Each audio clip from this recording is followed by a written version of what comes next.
Every government claims they're building prosperity for their citizens. They promise economic opportunity, wealth creation, and financial security for all. But beneath the reassuring rhetoric lies a pattern that's been repeating for thousands of years, a pattern where those in power use sophisticated financial mechanisms to extract wealth from ordinary people while enriching a privileged few. What's truly alarming is that these aren't isolated incidents or conspiracy theories. They're documented strategies, refined across centuries, and deployed today with remarkable consistency. The names change, the technology evolves, but the fundamental playbook remains identical. Let me take you through the most devastating financial tricks in history and show you why they're being used against you right now. The most elegant theft in history requires no weapons, no armies, no obvious violence. It's called currency debasement, and it's been the go-to strategy for cash-strapped rulers since coins were invented. Here's how it works. A government needs money, perhaps for war, perhaps for building projects, perhaps just to maintain power. But raising taxes openly invites rebellion. Citizens can see tax increases, they can calculate them, they can get angry about them. So instead, governments learn to do something far more subtle. They reduce the precious metal content in their currency while keeping the face value the same. Ancient Rome provides the textbook example. In 64 AD, under Emperor Nero, the silver denarius contained about 95% pure silver. By the year 200 AD, that percentage had dropped to 50%. By 260 AD, the denarius was barely 5% silver, essentially a copper coin with silver plating. Imagine you're a Roman merchant in this era. The coins in your strongbox look the same, they're stamped with imperial seals, they're accepted everywhere. But their purchasing power is evaporating month by month. A bag of grain that cost 5 denarii now costs 50, then 500. Your life savings, accumulated through years of hard work, become worthless, not through anything you did wrong, but through deliberate government policy. The psychological impact was devastating. Romans couldn't understand why prices kept rising when their coins looked identical. They blamed merchants for greed, blamed foreigners for hoarding goods, blamed anyone except the imperial mint systematically destroying their wealth. The emperors, meanwhile, could pay soldiers and fund building projects with the newly minted debased coins, spending them before the market adjusted to their reduced value. It was a hidden tax that transferred wealth from savers to the state, from workers to the government, from the bottom of society to the very top. And here's what you need to understand. This exact trick is happening right now. Modern governments don't reduce the silver in coins because we don't use silver coins anymore. Instead, they increase the money supply. When central banks create trillions of new dollars, euros, or pounds through quantitative easing or direct money printing, they're doing exactly what Nero did.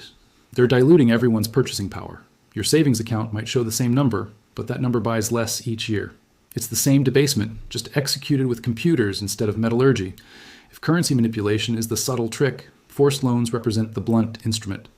Throughout medieval and early modern Europe, monarchs perfected the art of taking money from their subjects without calling it taxation. In 1522, King Henry VIII of England needed funds for yet another war with France. Rather than ask Parliament for taxes, which would require justification and debate, he implemented something called a forced loan.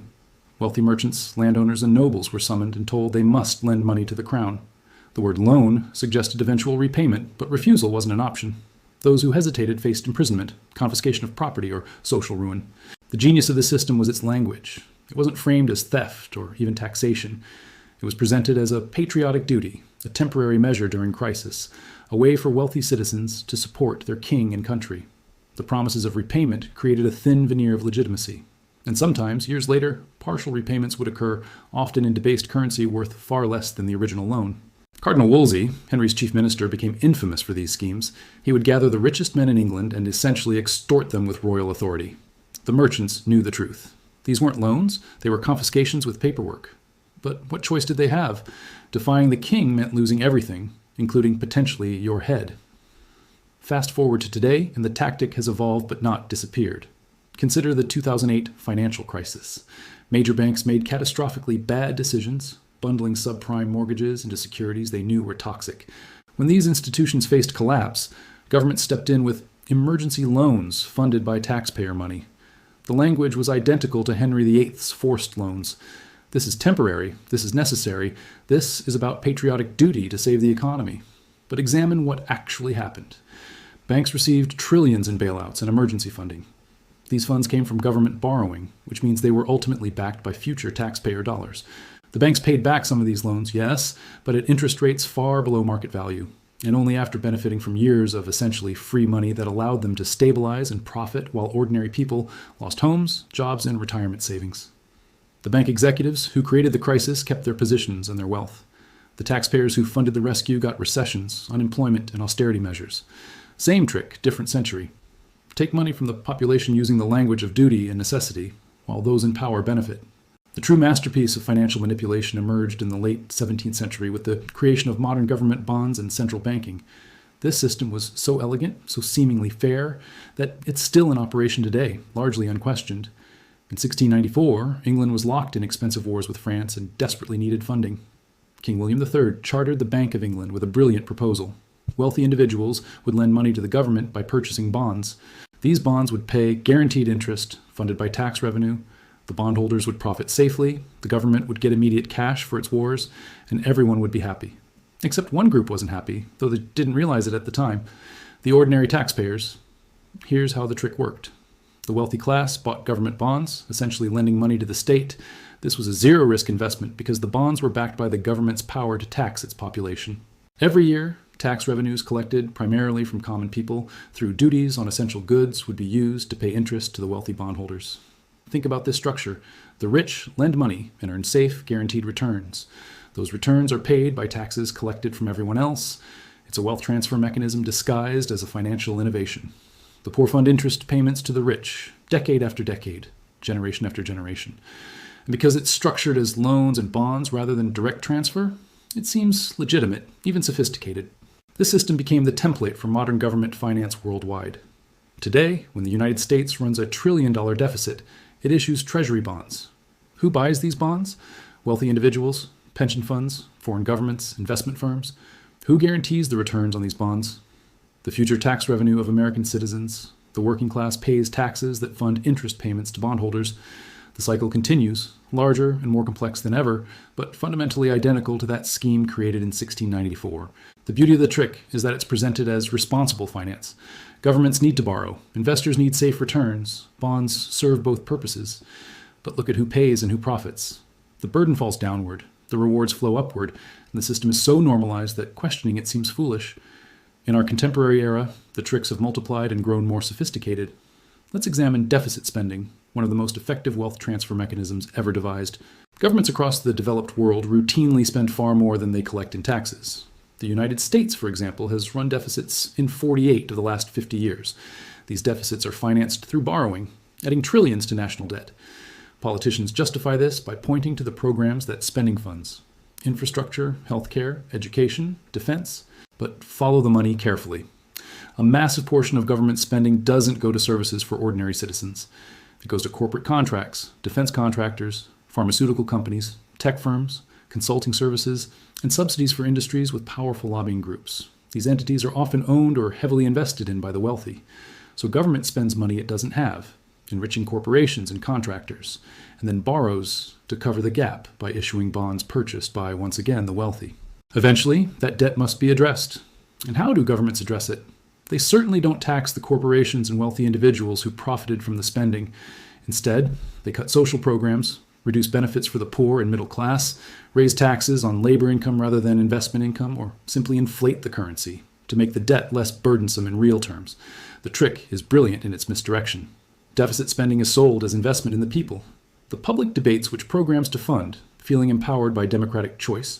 But they're debating how to divide a smaller portion of the pie while the largest slices are already allocated to connected interests. And when the bill comes due, it's the public that pays, through inflation, through reduced services, through higher taxes, while those who profited from the initial spending are safely insulated. Perhaps no trick is more devastating than the manipulation of retirement systems. For decades, governments have promised citizens that if they pay into Social Security or pension systems throughout their working lives, they'll be cared for in old age. Millions of people have structured their entire financial futures around this promise. But here's what most people don't understand about these systems. The money you pay in isn't saved for you. It's not placed in an account with your name on it, invested and grown until you need it. Instead, it's spent immediately to pay current retirees. Your future benefits will be paid by the next generation of workers. It's a chain letter, a pyramid scheme, except it's run by the government and therefore called social insurance. This works perfectly fine as long as certain conditions hold. The population must keep growing, or at least stay stable. The ratio of workers to retirees must remain favorable. Economic growth must continue. But what happens when these conditions change? When populations age and birth rates decline? When medical advances mean people collect benefits for decades longer than the system was designed for?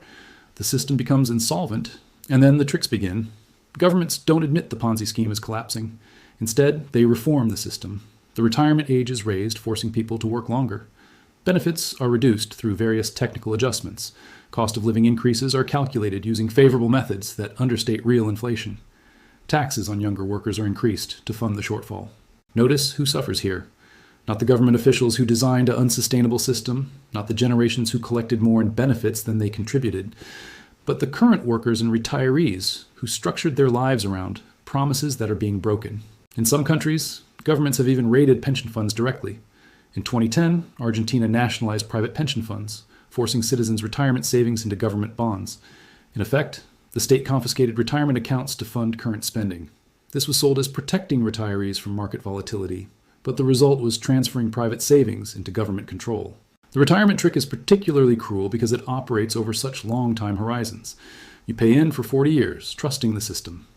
By the time you realize the promise won't be fully kept, you're too old to rebuild your savings. You're trapped. And that's exactly how the system is designed. The 2008 global financial crisis revealed the modern playbook in stark clarity. Major financial institutions took enormous risks, creating complex derivative products based on subprime mortgages. Executives at these banks knew the risks. Some even bet against their own products. But they also knew something else. They knew they were too big to fail. When the house of cards collapsed, governments worldwide stepped in with the largest bailouts in human history. In the United States alone, over $12 trillion in loans, guarantees, and direct support flowed to financial institutions. The justification was simple. If these banks failed, the entire economy would collapse. We had no choice. But examine what that really meant. The banks privatized profits during the boom years. Executives took home millions in bonuses. Shareholders collected dividends. When the risks materialized and losses emerged, those losses were socialized. Taxpayers funded the bailouts through government borrowing.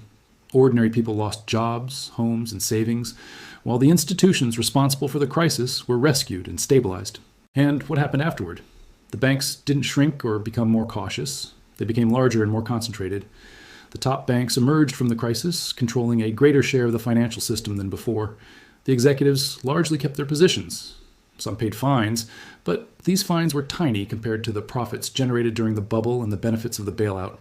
For every dollar in fines, these institutions had received hundreds in government support. Meanwhile, millions of homeowners lost their properties to foreclosure.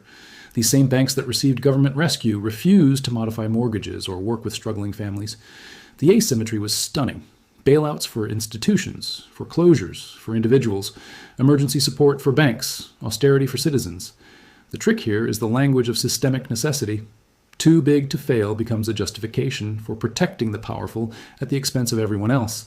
The system itself becomes the hostage, and the ransom is paid by those least responsible for the crisis. This pattern has repeated throughout history. The South Sea Bubble in 1720, the Panic of 1907, the Latin American debt crisis of the 1980s. The details change, but the structure remains identical. Those with power and connections are rescued. Those without bear the losses. Now let's discuss inflation in more detail, because it deserves special attention as the most insidious trick of all. Inflation is often presented as a natural economic phenomenon, like weather. Prices rise, we're told, due to supply and demand, due to economic growth, due to forces beyond anyone's control. This is fundamentally misleading. Inflation, in almost every case throughout history, is a policy choice. It's the result of expanding the money supply faster than the economy grows. And governments love inflation because it serves multiple purposes simultaneously. First, inflation reduces the real value of government debt. If you owe $1 trillion and inflation runs at 5% annually, the real burden of that debt shrinks over time. You're still paying it back, but in cheaper dollars. This is why governments with large debts rarely implement truly strict anti-inflation policies. Moderate inflation is actually beneficial to the state's balance sheet at the expense of savers and wage earners. Second, inflation acts as a hidden tax. When prices rise faster than incomes, your purchasing power declines. You're effectively getting poorer even if your nominal salary stays the same, or even increases slightly.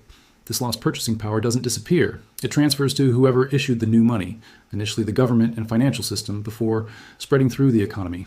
By the time new money reaches ordinary workers in the form of wage increases, prices have already risen. Those closest to the money printer benefit first, those furthest away pay the price. Third, inflation pushes people into higher tax brackets without actual income increases. This phenomenon, called bracket creep, means your income might increase 3% while inflation runs at 4%, leaving you poorer in real terms. Yet you might jump into a higher tax bracket because the system uses nominal rather than real figures. You're earning less in purchasing power, but paying more in taxes. The perfect example of inflation as policy came during the 1970s. Governments worldwide were facing expensive social programs and the costs of the Vietnam War. Rather than cut spending or raise taxes openly, they expanded the money supply. Inflation soared into double digits in many Western countries. Savings were devastated. Retirees on fixed incomes saw their purchasing power collapse. Workers demanded higher wages, but these increases always lagged behind price rises. Who benefited? Governments reduced their real debt burden. Large corporations with pricing power could raise prices faster than costs increased. Asset owners saw the nominal value of their property and stocks rise with inflation.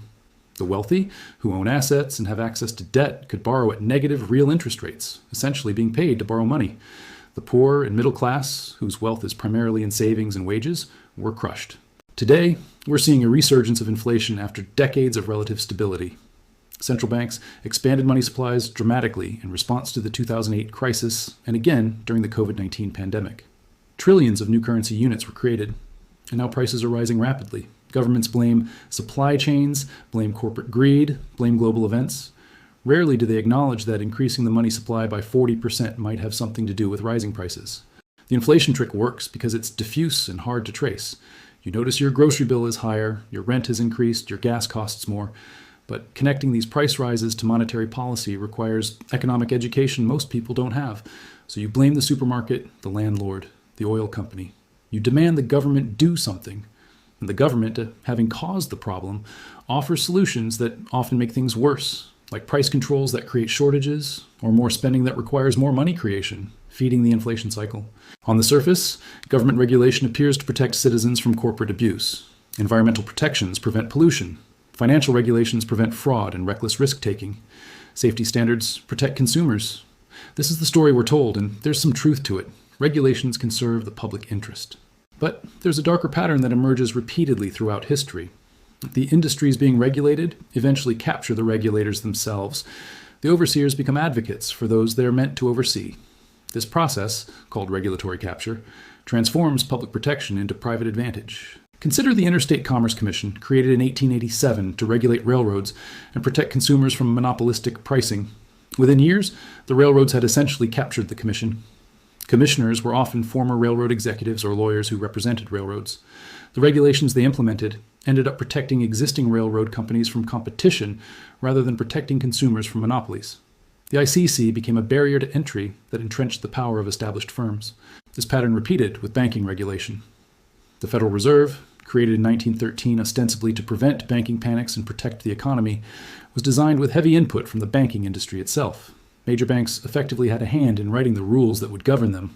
Not surprisingly, the Federal Reserve's policies have consistently favored the financial sector, providing liquidity during crises, keeping interest rates low to support bank lending, and treating major institutions with extreme deference. In the modern era, regulatory capture has become an art form. Pharmaceutical companies fund the agencies that approve their drugs. Tech companies hire former government officials to lobby current government officials. Financial firms employ ex-regulators who know exactly how to navigate and exploit the rules they once enforced. The revolving door between industry and government means the line between regulator and regulated becomes blurred almost to invisibility.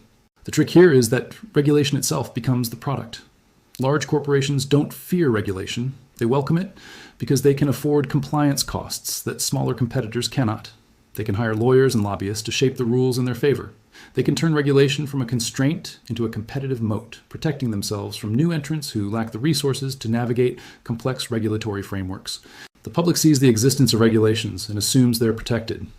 But in reality, the rules often protect incumbents, limit competition, and transfer wealth upward under the guise of public interest. And when scandals emerge, when regulations clearly fail to prevent harm, the solution is always the same. More regulation, more complexity, more opportunities for capture. This brings us to perhaps the most underrated trick in the entire playbook: weaponized complexity. Modern government finance, taxation, and regulation have become so enormously complex that understanding them is virtually impossible for ordinary citizens. The U.S. tax code exceeds 70,000 pages. Financial reports from government agencies run to hundreds of pages of dense tables and technical jargon. Regulations are written in language that requires specialized legal training to comprehend. Budget processes involve thousands of line items, obscure accounting methods, and projections based on assumptions that are never fully explained. This complexity isn't accidental. It serves a crucial purpose. When systems are too complex to understand, they cannot be effectively questioned or resisted. You can't oppose what you can't comprehend. You can't vote against policies whose real impacts are hidden in technical details. Consider the federal budget. How many citizens could explain where their tax dollars actually go? Not general categories like defense or healthcare, but the specific allocations. Where does the money for defense spending go? Which contractors receive it? What are the profit margins? What alternatives were considered? The information exists, theoretically it's public, but it's buried in such volume and complexity that extracting meaningful understanding requires full-time effort and specialized expertise. Or consider financial derivatives, the complex instruments that contributed to the 2008 crisis. Even many executives at major banks didn't fully understand the collateralized debt obligations and credit default swaps their institutions were trading. When complexity exceeds the comprehension of the participants, you've created a system where manipulation becomes easy and accountability becomes impossible. This is intentional. When ancient Rome debased its currency, people could hold a coin in their hand and test its silver content. The manipulation was physical and, with some effort, detectable. Modern currency manipulation happens through central bank balance sheets, quantitative easing programs, and interest rate policies that require a graduate degree in economics to fully grasp. The trick is making theft too technical to see. Wealth is transferred through mechanisms like carried interest loopholes, which allow investment managers to pay lower tax rates than their secretaries. But explaining how this works requires understanding taxation of different income types, partnership structures, and the difference between capital gains and ordinary income. By the time you've explained the mechanism, most people's eyes have glazed over, and that's exactly the point. Throughout history, war has been one of the most reliable methods for transferring wealth from the many to the few. Wars are expensive, they create emergencies, and emergencies justify extraordinary measures that would never be accepted during peacetime. During World War I, governments issued war bonds on a massive scale. Citizens were told that buying bonds was their patriotic duty, their way of supporting the troops and defending their nation. Posters showing soldiers urged people to buy bonds to bring the boys home, and millions did, redirecting their savings into government securities. But examine who really benefited. The bonds paid interest, yes, but interest rates were often set below market rates because of patriotic pressure, so buyers actually received below market returns. Meanwhile, the money raised from these bonds went to armaments manufacturers, shipbuilders, uniform suppliers, and a vast network of military contractors. These firms made extraordinary profits during the war years. When the war ended, bondholders got their principal back with modest interest, paid for by post-war taxes. The contractors kept their wartime profits. This pattern intensified in World War II and has continued ever since. The military-industrial complex, a term coined by President Eisenhower, represents the institutionalization of war profiteering. Defense spending channels tax dollars to contractors who manufacture weapon systems. These contractors employ millions of people across numerous congressional districts, creating political pressure to maintain spending even when specific weapon systems are obsolete or unnecessary. The wars in Iraq and Afghanistan cost American taxpayers over $6 trillion. This money was borrowed, adding to the national debt. Who benefited? Defense contractors saw massive increases in revenue. Private military companies emerged as major players. Consulting firms received billions for reconstruction projects. Halliburton, KBR, DynCorp, and countless other firms profited enormously. And who paid? The taxpayers, through current taxes and future debt obligations. The soldiers who served, many returning with physical and psychological wounds that society struggles to address. The citizens of the countries where these wars were fought. The trick is that wars are always sold as temporary emergencies, but their financial impacts last for generations. The borrowing to fund wars continues to require interest payments decades later. Veterans' benefits, completely justified and deserved, become budget line items that politicians cite when explaining why spending cannot be cut. The legacy of war becomes a perpetual justification for debt and taxation. And here's the crucial insight. Those who profit from war have enormous incentives to encourage more conflicts, not through outright advocacy for war, which would be politically unacceptable, but through think tanks that emphasize threats, through lobbying for military preparedness, through the revolving door between defense contractors and government positions. Former generals retire to boards of defense companies, Pentagon officials move to industry. The boundary between a national security policy and corporate profit becomes difficult to distinguish. We're now entering a new era where these historical tricks are being turbocharged by technology and digital systems. Central bank digital currencies, CBDCs, are being developed by governments worldwide. These digital currencies would give authorities unprecedented control over money, with the ability to track every transaction, impose negative interest rates, or even limit what money can be used for. Imagine a system where the government can see every purchase you make, can prevent you from spending money on things it disapproves of, or can make your savings shrink automatically through digital inflation or negative rates. The tracking and control capabilities would make historical forms of financial manipulation look primitive. At the same time, the financialization of everything continues accelerating. More of the economy runs through digital platforms controlled by a handful of companies. More wealth is stored in abstract instruments like stocks and bonds rather than tangible assets. More economic activity is monitored, measured, and taxed through digital systems. The complexity grows, the distance between ordinary people and the actual mechanisms of wealth transfer increases, and the power of those who control the systems intensifies. Algorithmic trading, flash crashes, cryptocurrency volatility, all of these represent new frontiers where the old tricks are being implemented with digital efficiency. The fundamental patterns remain: extraction from the many to enrich the few, but the speed and scale have increased dramatically. So what can you do with this knowledge? First, understand that financial education is itself a form of resistance. Every time you learn how these systems actually work, you become harder to manipulate. Study economic history, understand monetary policy, learn about how government budgets actually function. This isn't just intellectual exercise, it's practical defense. Second, recognize these patterns when politicians and media present them. When you hear about stimulus, ask who receives it first. When inflation rises, understand it's not just bad luck, but policy choice. When regulations are proposed, consider who they really protect. When emergencies justify extraordinary measures, remember that extraordinary powers rarely get relinquished when the emergency ends. Third, structure your own finances to be resilient against these tricks. This might mean holding assets that governments cannot easily devalue, diversifying across different systems and currencies, building skills that remain valuable regardless of policy changes. It means understanding that the system isn't designed for your benefit, so you must design your own approach that doesn't rely on government promises. Fourth, share this knowledge. The tricks work because most people don't recognize them. The more people understand these patterns, the harder they become to implement. Financial literacy is a public good that benefits everyone except those profiting from public ignorance. And finally, stay skeptical of simple solutions. The problems are real and documented, but anyone offering a simple answer to these complex systems is probably selling something. Real understanding requires effort, nuance, and ongoing education. It requires recognizing that there often isn't a clean separation between good guys and bad guys, but rather systems that create incentives for behavior that transfers wealth upward. History shows us something profound. These financial tricks don't end, they just evolve. Rome fell, but currency debasement lives on. Medieval forced loans disappeared, but bailouts and emergency powers replaced them. The specific mechanisms change with technology and political systems. But the fundamental transfer of wealth from the many to the few remains constant.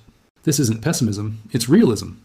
Understanding the game doesn't mean you can't play it successfully, but it does mean you stop believing the official narrative and start making decisions based on how systems actually function rather than how they're advertised to function.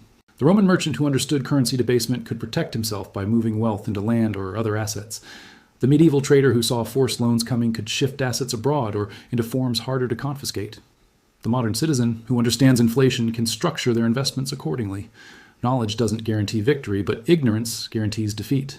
The most successful financial trick of all has been convincing ordinary people that these mechanisms are natural, inevitable, or even beneficial. That inflation is growth, that government debt is investment, that bailouts are necessary, that complexity is sophistication, that regulations are protection. Once you see through these narratives to the underlying wealth transfer, you cannot unsee it. And that's exactly why this knowledge is suppressed, not through outright censorship, but through omission. By not teaching economic history in schools, by making financial systems so complex that understanding them requires specialized training most people will never receive. By framing these topics as boring or too technical for general audiences, the complexity is the camouflage. The technical language is the disguise. Strip these away, and the patterns become clear. The question isn't whether these tricks will continue. They will. The question is whether you'll recognize them when they're deployed against you, whether you'll structure your life and finances to be resilient against them, whether you'll pass this knowledge to others so it doesn't die with your generation. Every person who understands these patterns makes the system slightly less effective. Every family that teaches their children financial literacy creates resistance. Every community that questions official narratives makes manipulation more difficult. This isn't about revolution or overthrowing systems. It's about not being the victim of systems that have victimized countless generations before you. The financial tricks that bankrupted Roman citizens, that extracted wealth from medieval merchants, that crashed economies in the 20th century, all of them are active right now. They're in your tax code, in your currency, in your retirement system, in your government's budget. The only question is whether you'll learn to see them before they drain everything you've worked for. If this perspective changed how you think about money and government, subscribe to this channel. History isn't past, it's prologue. And the next chapter is being written right now with your wealth hanging in the balance. The only difference between being crushed by these patterns and navigating around them is understanding they exist in the first place. The game has been playing for thousands of years. The question is, are you finally ready to learn the rules?